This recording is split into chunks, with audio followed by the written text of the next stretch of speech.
ఈ AP high court district jobs results గురించి నిన్న ఒకటి మాట్లాడుకున్నాం. అయితే అది మామూలుగా స్టేటస్ చెప్పాను అంతే. సో ఎగ్జాక్ట్గా ఎప్పుడు వస్తాయి ఏంటి అని చెప్పేసి ఈ వీడియోలో చెప్తాను. అయితేనండి మీకు డైరెక్ట్గా సెలక్షన్ లిస్టు రిలీజ్ చేస్తారు కాబట్టి సో వచ్చిన తర్వాత ఇప్పుడు నేను చెప్పబోయే క్యాండిడేట్స్ కనుక సెలెక్ట్ అయినట్టయితే ఖచ్చితంగా అయితే ఒక చేంజ్ అనేది మీరు చేసుకోవాలి ఒక డాక్యుమెంట్లో. ఎందుకంటే కొన్ని చోట్ల వాళ్ళు ప్రూఫ్ కింద వాటిని అడుగుతున్నారు మీకు సర్టిఫికేట్ ఇవ్వాలంటే. సో ఇంతకీ అదేంటి, ఒకవేళ అవ్వకపోతే ఎలా చేసుకోవాలో కూడా చూపిస్తాను. ముందుగా అయితే ఇంతవరకు ఛానల్ సబ్స్క్రైబ్ చేసుకుని వీడియో లైక్ చేసి షేర్ చేయండి. ఇక టాపిక్లో వెళితే ఏంటంటే అండి, ముందుగా ఈ చేంజ్ చేసుకోవాల్సింది ఎవరు. సో ఇప్పుడు ఎకనామికల్లీ వీక్ సెక్షన్ అని ఈడబ్ల్యూఎస్ అనే ఒక స్కీమ్ వచ్చింది కదా. ఆ స్కీమ్లో గనక సెలెక్ట్ అయిన వాళ్ళు జాబ్ వచ్చే దానికి ఛాన్స్ ఉంటే సర్టిఫికేట్ వెరిఫికేషన్ పిలుస్తారు కదా. పిలిచినప్పుడు మీరు ఈడబ్ల్యూఎస్ సర్టిఫికేట్ అనేది ప్రొడ్యూస్ చేయాలి. ఈడబ్ల్యూఎస్ సర్టిఫికేట్ అనేది ఎలా ఇస్తారు, ఇప్పుడు లాయర్ని కలవాలి, ఆ ఆఫీస్కి వెళ్ళాలి, ఈ ఆఫీస్కి వెళ్ళాలి, అది కూడా ఇన్కమ్ సర్టిఫికెట్ చూపించాలి, మీకు ఎంత తక్కువ ఉంటుంది అని చెప్పేసి, మీకు ఏం లేదని చెప్పేసి ఏదో ఒకటి ఇన్కమ్ సర్టిఫికెట్ చూపించాలి. ప్లస్ ఆ ఈడబ్ల్యూఎస్ సర్టిఫికెట్లో నేమ్ ఎలా ఉండాలో ఇంతకుముందు చెప్పాను నేను ఒక వీడియోలో. సో చూడండి, ఇంతవరకు చూడండి, డాక్యుమెంట్స్ అన్నింటిలో కూడా దాని ప్రకారమే ఉండాలి. అయితే మీరు ఎట్లా పడితే అట్లా రాసిస్తే అక్కడ వాళ్ళు ఎవరు. ఆ ఇన్కమ్ సర్టిఫికెట్ అనేది ఎలా వస్తుంది, మీకు వైట్ రేషన్ కార్డు పెట్టుకో బట్టే మీరు ఈడబ్ల్యూఎస్ స్కీమ్కి సంబంధించిన వాళ్ళని తెలుస్తుంది. సో ఈ ఈడబ్ల్యూఎస్ సర్టిఫికెట్ ఆ రేషన్ కార్డు ఫైనల్గా వచ్చేసరికి ఇండైరెక్ట్గా రేషన్ కార్డు బేస్ చేసుకుని ఉంటుంది. రైస్ కార్డ్ అని ఉంటుంది. ఇప్పుడు డిజిటల్ ఇచ్చారండి స్మార్ట్ది.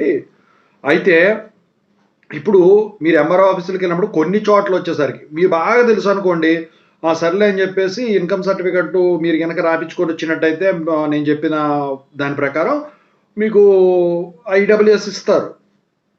లేదనుకోండి, కొన్ని చోట్ల కొత్తగా ట్రాన్స్ఫర్ అయిన వాళ్ళు ఉంటే ఈ వైట్ రేషన్ కార్డు కూడా అడుగుతున్నారు పేరు ఇది చేయడానికి. సో పేరు మార్చుకోవాలి అన్నీ కూడా చెప్పాను దీని గురించి పోయినసారి, కానీ పేరు కాదు ఇప్పుడు చేయాల్సింది ఒకటి ఉంది. లేకపోతే ఆ రేషన్ కార్డు మీకు వైట్ రేషన్ కార్డు అనేది రద్దు అవుతుంది. వైట్ రేషన్ కార్డు రద్దు అయితే మీకు ఈడబ్ల్యూఎస్ స్కీమ్ అనేది ఇదవదు. సో కొన్ని చోట్ల అడుగుతున్నారని చెప్పేసి. అయితే ఇక్కడ ఏంటంటే మీరు ఇందుట్లో మీరు ఏం చేయాలి, ఈ ఈకేవైసీ అనేది చేసుకోవాలన్నమాట. చేసుకోవాలంటే మీరు సచివాలయానికి కానీ మీ రేషన్ కార్డు డీలర్ దగ్గర కానీ వెళ్ళి బయోమెట్రిక్ వేసి ఆథెంటికేషన్ ఓటీపీ ద్వారా చేసుకుంటే ఈకేవైసీ అయిపోతుంది. మరి ఈకేవైసీ అయిందో లేదో తెలుసుకోవాలంటే ఇక్కడ ప్రొసీజరల్ స్టెప్ చూపించాను చూడండి. గూగుల్లోకి వెళ్ళి ఈ లింక్ ఏదైతే కనిపిస్తుందో కొట్టిన తర్వాత వచ్చేసరికి మీకు స్క్రీన్ ఓపెన్ అవుతుంది, హోమ్ స్క్రీన్. దాంట్లో డాష్ బోర్డ్ మీద క్లిక్ చేస్తే మీకు డైరెక్ట్గా ఆప్షన్స్ చూపిస్తుంది. కిందకి వెళ్తే రైస్ కార్డ్ సెర్చ్ అని ఉంటుంది. సో దాని మీద క్లిక్ చేస్తే మీ రేషన్ కార్డ్ నెంబర్ ఎంటర్ చేస్తే చివరిలో ఈకేవైసీ అని చెప్పేసి ఎస్ అయితే ఎస్, నో అయితే నో, పెండింగ్ అయితే పెండింగ్ అని వస్తుంది. పెండింగ్ అంటే ఇప్పుడు మీరు చేయాల్సి ఉంటుంది. నో అన్నా పెండింగ్ అన్నా కూడా మీరు వెళ్ళేసి ఇప్పుడు ఇంతకుముందు ఎలా చేయాలని చెప్పానో అట్లా అక్కడికి వెళ్ళి మీరు చేసుకోవాల్సి ఉంటుంది. ఎస్ అని ఉందనుకోండి, మీది ఈకేవైసీ అయిపోయినట్లు లెక్క అనమాట. అయితే ఇక్కడ ఏంటంటే ఇది లేకపోతే అది రద్దు చేసేస్తున్నారు. ఎందుకంటే కొన్ని చోట్ల అడుగుతున్నారు, అన్ని చోట్ల అడగట్లేదు. మ్యాండేటరీ కాదని మీరు అంటున్నారు కదా. సో కొన్ని చోట్ల అయితే ఖచ్చితంగా అడుగుతున్నారండి. ఎందుకంటే చివరి నిమిషంలో ఏదైనా జరగవచ్చు. సర్టిఫికేట్ వెరిఫికేషన్కి వెళ్ళాక తీరా అక్కడికి జరగకపోతే జాబ్ పోయింది అనుకోండి, అంత కష్టపడి మరి ఇబ్బంది పడతారు. ఎందుకంటే ఇంతకుముందు జరిగింది డిఎస్సీలో వాటిల్లో. అందుకని చెప్తున్నా, చాలా మందికి తెలియదు, అందరు చెప్పరు కదా. ఇప్పుడు సఫర్ అయిన వాళ్ళు వచ్చి నీకు చెప్తారా, నీకు చెప్పరు. ఇది అడుగుతున్నారని చెప్పరు, రిజెక్ట్ చేశారని మాత్రమే చెప్తారు. కాజ్ అనేది బయటికి రాదు. సో నేను కనుక్కున్నాను, కొంతమంది ఇది చెప్పారండి నాకు.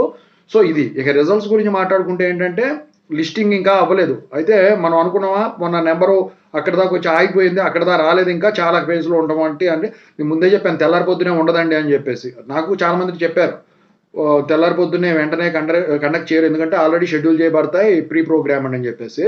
అయితే దీనికి సంబంధించిన లిస్టింగ్ అనేది తయారైన తర్వాత, అంటే నిన్న ఒక డేట్ చెప్పానే, ఆ డేటు తర్వాతే రిజల్ట్స్ అనేవి డిక్లేర్ చేస్తారని చెప్పేసి ఒక అప్డేట్ అయితే తెలుస్తూ ఉన్నదండి. సో ఈ స్టే అనేది ఎత్తివేయటమా లేకపోతే కొనసాగించడమా అనే ఆ హీరింగ్లో అయితే వినిపిస్తుందండి. ఇక దీని గురించి అయితే వేరే థాట్ లేదు. ఖచ్చితంగా అయితే నాకు తెలిసి ముందుకెళ్తుంది అని చెప్పేసి అందరూ చెప్తా ఉన్నారు. అయితే రిజల్ట్స్ మాత్రం నిన్న ఒక డేట్ చెప్పానే, ఈ హీరింగ్కి వస్తుంది, అప్పుడు వచ్చేదానికి ఛాన్స్ ఉంటుంది. దాని తర్వాతే మీకు ఉంటుందండి. ఎందుకంటే బిజీ షెడ్యూల్, అప్పుడు తప్ప ఇంకెక్కడ ఖాళీ లేదని చెప్పేసి చాలామంది అంటా ఉన్నారు. సో ఇంతవరకు మీరు చూసుకున్నట్టయితే అది చూసుకోండి. Thank you so much.